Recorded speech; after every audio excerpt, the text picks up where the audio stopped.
ಬಾಗಲಕೋಟ್ ಉಪಚುನಾವಣೆ ಒಳಗ ದಿನೇ ದಿನೇ ಹೊಸ ತಿರುವು ಪಡ್ಯಾಕತೈತಿ.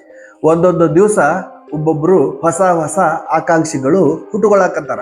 ಬಿಜೆಪಿಯಿಂದ ವೀರಣ್ಣ ಚರಂತಿಮಠ ಅವರು ಶತಾಯಗತಾಯ ಅವ್ರಿಗೆ ಟಿಕೆಟ್ ಫಿಕ್ಸ್ ಅಂತ ಅನ್ಬೋದು. ಯಾಕಂತಂದ್ರ ಅವ್ರಿಗೆ ಯಾರು ಎದುರಾಳಿಗಳು ಕಾಣ್ತಿಲ್ಲ. ನನಗೆ ಟಿಕೆಟ್ ಕೊಡ್ರಿ ಅಂತ ಯಾರು ಮುಂದೆ ಬಂದಿಲ್ಲ ಅಂದಮೇಲೆ ಚರಂತಿಮಠ ಅವರಿಗೆ ಟಿಕೆಟ್ ಫಿಕ್ಸ್. ಅವರೇ ಉಮೇದುವಾರಿಕೆ ಸಲ್ಲಿಸ್ತಾರ ಬಿಜೆಪಿ ಇಂದ.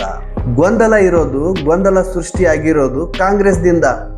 ಏನು ಹಿರಿಯ ನಾಯಕ HY ಮೇಟಿಯವರ ಒಂದು ನಿಧನದಿಂದ ಏನು ತೆರವಾತಲ್ಲ, ಈ ಒಂದು ಕ್ಷೇತ್ರಕ್ಕೆ ಕಾಂಗ್ರೆಸ್ದಿಂದ ಯಾರಿಗೆ ಟಿಕೆಟ್ ಕೊಡ್ಬೇಕು ಅನ್ನೋದು ಕಾಂಗ್ರೆಸ್ ಹೈಕಮಾಂಡ್ ಸತಕ್ಕೆ ತಲೆ ಕೆಡಿಸ್ಕೊಂಡೈತಿ ಅಂತಂದ್ರೆ ಎಷ್ಟರ ಮಟ್ಟಿಗೆ ಬರಾಕತ್ತೈತಿ ಇವತ್ತು ಬಾಗಲಕೋಟ್ ಉಪಚುನಾವಣೆ. ಮೇಟಿಯವರ ಮಕ್ಕಳು ನನಗೆ ಟಿಕೆಟ್ ಬೇಕು ಅಂತಾರ. ಇನ್ನು ಅದು ಬಿಟ್ರೆ ಇದ ಬಾಗಲಕೋಟ್ ಲೋಕಸಭಾ ಕ್ಷೇತ್ರಕ್ಕೆ ಬರುವಂತ ಹುನಗುಂದ್ ವಿಧಾನಸಭಾ ಕ್ಷೇತ್ರದ ಶಾಸಕ ವಿಜಯಾನಂದ ಕಾಶ್ಯಪ್ನವರ ಶ್ರೀಮತಿ ವೀಣಾ ಕಾಶ್ಯಪ್ನವರು ನಾನು ಬಾಗಲಕೋಟ್ದಿಂದ ಆಕಾಂಕ್ಷಿ ಅಂತ ಹೇಳಕತ್ತಾರ. ಸ್ಟೇಟ್ಮೆಂಟ್ ಕೊಟ್ಟರು. ಅವ್ರು ಆಕಾಂಕ್ಷಿ ಆಗಬಹುದಾ? ಸ್ವಲ್ಪ ಸೂಕ್ಷ್ಮವಾಗಿ ವಿಚಾರ ಮಾಡಿದ್ರೆ ಒಂದು ಕಡೆ ಯಾಕೆ ಆಗಬಾರ್ದು ಅಂತನೂ ಆಗಬಹುದು.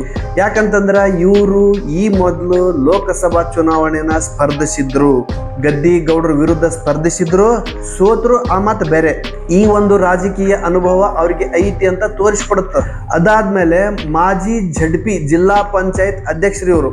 ಅಂದ್ರೆ ರಾಜಕೀಯ ಇವರ ರಕ್ತದೊಳಗೆ ಐತಿ ಅಂತ ತೋರಿಸ್ಕೊಡೋದಕ್ಕೆ ಇದು ಎರಡನೆಯ ಒಂದು ಮಜಲು. ಅಂದಮೇಲೆ ನಾನು ಯಾಕೆ ಟಿಕೆಟ್ ಆಕಾಂಕ್ಷಿ ಆಗಬಾರ್ದು? ಲೋಕಸಭೆಗೆ ನಿಂತಿದ್ದೆ ನಾನು, ಆ ಅನುಭವ ನನಗೈತಿ. ಹೈಕಮಾಂಡ್ ಅವರಿಗೆ ಪ್ರೆಷರ್ ತರೋ ಪ್ರಯತ್ನ ಮಾಡಕತ್ತಾರ ಅವರು. ಬಹುಶಃ ವೀಣಾ ಕಾಶ್ಯಪ್ನವರಿಗೆ ಟಿಕೆಟ್ ಸಿಗುತ್ತಾ? ಗ್ಯಾರಂಟಿ ಅಂತೀರ? ಮೊದಲು ಮೇಟಿಯವರು ಕುಟುಂಬ ಸ್ಥಳೀಯರಾಗ್ತಾರ. ಇನ್ನು ಮೇಟಿಯವರು ದೊಡ್ಡ ಹೆಸರಿತ್ತು, ಈಗಾದರೂ ಐತಿ. ಆದ್ರೆ ಮೇಟಿಯವರು ಇಲ್ಲ. HY ಮೇಟಿಯವರು ಈಗಿಲ್ಲ. 2 ಗಂಡು ಮಕ್ಕಳು 2 ಹೆಣ್ಣು ಮಕ್ಕಳು ಇದ್ರಂದ್ರೆ ನನಗೆ ಟಿಕೆಟ್ ಕೊಡ್ರಿ ಅನ್ನಕತ್ತಾರ. ಈ ಮುಸುಕಿನ ಗುದ್ದಾಟ ಒಳಗ ಮೂರನೇದವರಿಗೆ ಟಿಕೆಟ್ ಪಾಲ್ ಆದ್ರೂ ಆಗಬಹುದು.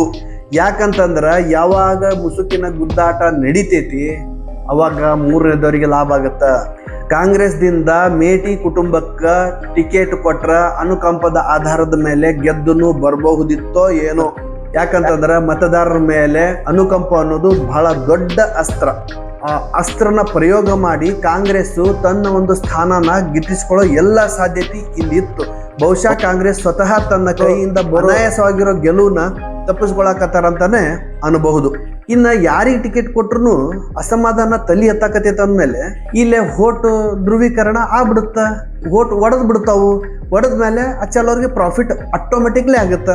ಅದು ಅಲ್ದನೆ ಈಗ ಶ್ರೀಮತಿ ವೀಣಾ ಕಾಶ್ಯಪ್ನವರು ನನಗೂ ಟಿಕೆಟ್ ಕೊಡ್ರಿ, ನಾನು ಆಕಾಂಕ್ಷಿ ಅಂತ ಅನ್ನಕತ್ತಾರು. ಸ್ಥಳೀಯವಾಗಿ ಮತ್ತು ಅಪ್ ಟು ಬಾಗಲಕೋಟ್ ತನ ಜನರ ಮಧ್ಯೆ ಓಡಾಡಕತ್ತಾರ. ವೋಟ್ ಕನ್ವರ್ಟ್ ಮಾಡೋ ತಾಕತ್ತು ಶಕ್ತಿನೂ ಅವ್ರಿಗೆ ಇರಬಹುದು. ಪಕ್ಷದ ಬೆಂಬಲ ಅವರಿಗೆ ಸಂಪೂರ್ಣವಾಗಿ ಸಿಕ್ಕರಂದ್ರ ಅವರು ಕೂಡ ಗೆಲ್ಲಬಹುದು. ಗೊತ್ತಿಲ್ಲ. ರಾಜಕೀಯ ಪಟ್ಟುಗಳು ಅವ್ರಿಗೆ ಗೊತ್ತಿದ್ರು ಅವರು ಬಾಗಲಕೋಟ್ ಕ್ಷೇತ್ರಕ್ಕೆ ತುಲನೆ ಮಾಡಿದ್ರಂದ್ರ ಅವರು ಹೊರಗಿನರಾಗ್ತಾರ. ಬಾಗಲಕೋಟ್ ಲೋಕಸಭಾ ಕ್ಷೇತ್ರಕ್ಕೆ ಸ್ಪರ್ಧಿಸೋದು ಬೇರೆ, ಬಾಗಲಕೋಟ್ ವಿಧಾನಸಭಾ ಕ್ಷೇತ್ರಕ್ಕೆ ಸ್ಪರ್ಧಿಸೋದು ಬೇರೆ. ಸ್ಥಳೀಯರು ನಮಗೆ ವೀಣಾ ಕಾಶ್ಯಪ್ನವರು ಬೇಡ ಅಂತನೂ ಅನ್ಬೋದಲ್ಲ. ಬೇರೆಯವರಿಗೆ ವೋಟ್ ಕೊಡೋ ಮುಖಾಂತರ ಅಸಮಾಧಾನ ಭುಗಿಲೆದ್ದಿರ್ತೈತಿ. ಬೂದಿ ಮುಚ್ಚಿದ ಕೆಂಡ ಥರ ವರ್ಕ್ ಮಾಡ್ತಿರ್ತೈತಿ. ಬಂದ್ರು ಬರ್ಲಿ, ನಾವು ಅವ್ರಿಗೆ ಗೆಲ್ಸೋದು ಬೇಡ ಅಂತನೂ ಅವ್ರ ಮನಸ್ಸೊಳಗೆ ಇರಬಹುದು. ಅಥವಾ ಅದನ್ನ ಮೆಟ್ಟಿ ನಿಂತ್ರಪ್ಪ ಅಂತಂದ್ರೆ ಇದ ವೀಣಾ ಕಾಶ್ಯಪ್ನವರು ಗೆಲ್ಲಲೂಬಹುದು. ಕೆಲವೊಂದಿಷ್ಟು ರಾಜಕೀಯ ಪಟ್ಟುಗಳನ್ನ ಅವರು ಅಲ್ಲಿ ಬಳಸ್ಬೇಕಾಗತ್ತ. ಇಷ್ಟೆಲ್ಲ ಆದ್ರೂ ಚರಂತಿಮಠ ಅವ್ರನ್ನ ಬಗ್ಗಸಾಕ್ ಆಗತ್ತ? ಅವ್ರ ವಿರುದ್ಧ ಗೆಲ್ಲೋದಕ್ ಆಗತ್ತ? ಚರಂತಿಮಠ ಅವ್ರನ್ನ ಸೋಲ್ಸಕ್ ಆಗತ್ತ? ಚರಂತಿಮಠ ಅವ್ರನ್ನ ಸೋಲಿಸ್ಬೇಕಾದ್ರೆ ಮತದಾರರನ್ನ ಸೆಳಿಬೇಕಾಗತ್ತ. ಮತದಾರರನ್ನ ಸೆಳಿಬೇಕು ಅಂತಂದ್ರೆ ಪಕ್ಷದ ಬೆಂಬಲ ಬೇಕು, ಪಕ್ಷದ ಕಾರ್ಯಕರ್ತರ ಬೆಂಬಲ ಬೇಕು. ಅಸಮಾಧಾನದ ಹೊಗೆ ಆಡಬಾರ್ದು. ಇದನ್ನೆಲ್ಲ ವೀಣಾ ಕಾಶ್ಯಪ್ನವರು ಗಣನೆಗೆ ತಗೊಳ್ತಾರ. ಬಹುಶಃ ಗಣನೆಗೆ ತಗೊಂಡ್ರೆ ಅವ್ರು ಗೆಲ್ಬಹುದು.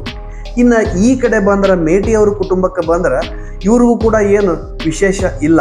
ಇವರು ಸ್ಥಳೀಯರು ಅನ್ನೋದು ಬಿಟ್ರಂದ್ರೆ ಇವ್ರಿಗೆ ಯಾವುದೂ ಜಾಸ್ತಿ ಪಾಸಿಟಿವ್ ಮೈಂಡ್ಸ್ ಕಾಣ್ತಿಲ್ಲ. ಸ್ಥಳೀಯರೇನೋ ಇರಬಹುದು, ಮೇಟಿ ಕುಟುಂಬ ಅನ್ನೋದು ಕೂಡ ಇರಬಹುದು, ಅನುಕಂಪನೂ ಇರಬಹುದು.